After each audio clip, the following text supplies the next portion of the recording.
So yeah, so maybe there are new rules, I guess, that need to be said about spoilers. They don't have to be on the traditional TV schedule of you can only talk about one episode per week. But it is interesting, and I wonder if Twitter is kind of shooting itself in the foot with the if Netflix is shooting itself in the foot with the Twitter conversation. Because take a show like Scandal, which is a huge, Pretty Little Liars. Yeah. Huge social media buzz. Because people are watching it, and even across all time zones, people are watching it and tweeting about it as it's happening.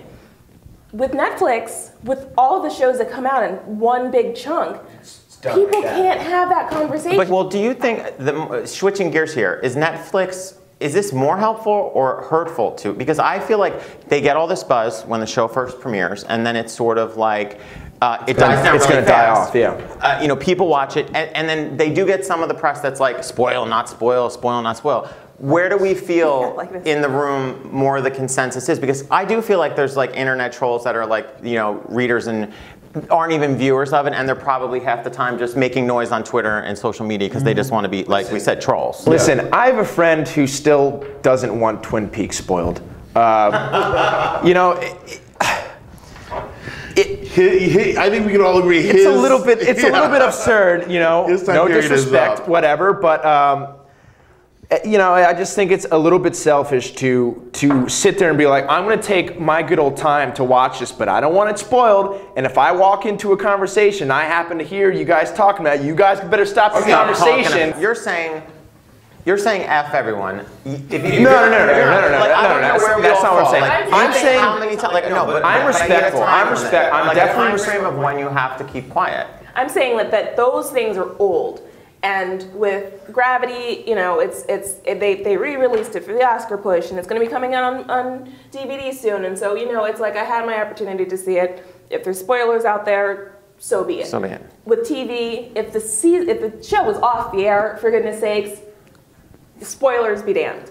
But for something like Netflix, where or with the House of Cards, it's new, it's out there, everybody really wants to talk about it. You know, I think it's a little bit selfish of people that want to spoil, because that's all awesome. Well, I think it's really kind of dumb to, like, as soon as you watch an episode, to rush on social media, like, oh my God, I can't believe Kate Mara got hit by a subway car.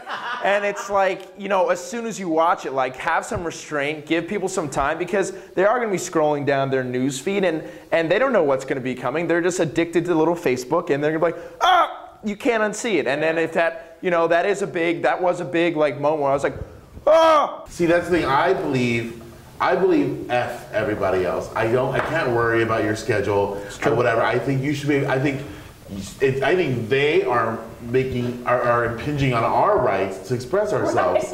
Yeah, yes. I think you have the right to say whatever you want to say. Goes back to that one amendment. I can't remember what it was. And I just think so. I'm much the 26th. Yeah. So have you spoiled have you done it No, because I know that I would be attacked 51st Amendment if I spoil anything. So I barely talk about TV shows at all on Twitter anymore. I remember one time I expressed something about Project Runway. I said something about someone being robbed. Yeah. And it was like, wow. Did you gain followers or lose followers? I don't remember. I think I may have lost a few, but I got really a lot of angry, you know, whatever. And I understood that. It was the night of. It was kind of like my first lesson of spoiler, world. So in conclusion of this edition of... Well, no, I just want to make one more point. Sorry. I know. I really overstepped my bounds. You're going to getting fired. You get closing arguments here. I just want to make a point. I just want to make a larger point. Yeah. Yes, there's spoilers, but I do think that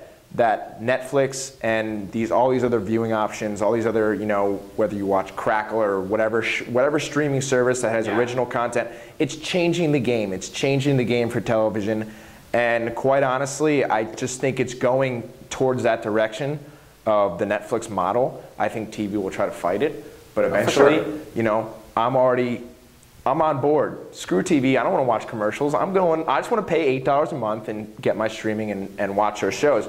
And also producing such better content. We won't get into that. Yeah. Next. People watch CBS. But I just think it's the Wild West out there right now for spoilers. So stay off social media. Jethro, closing arguments. I say watch when you want to watch and say what you want to say. LA. Wait. So what happened at the end of Titanic? Jack was gay, right? That's news to me. Is this the director's cut? He's like Titanic? He's like, get away from me. The joke that I'm making is that the ship obviously sinks. Thanks for watching this edition of WrapChat. Come back next week for a new topic and 4 new panelists from our newsroom. Thanks.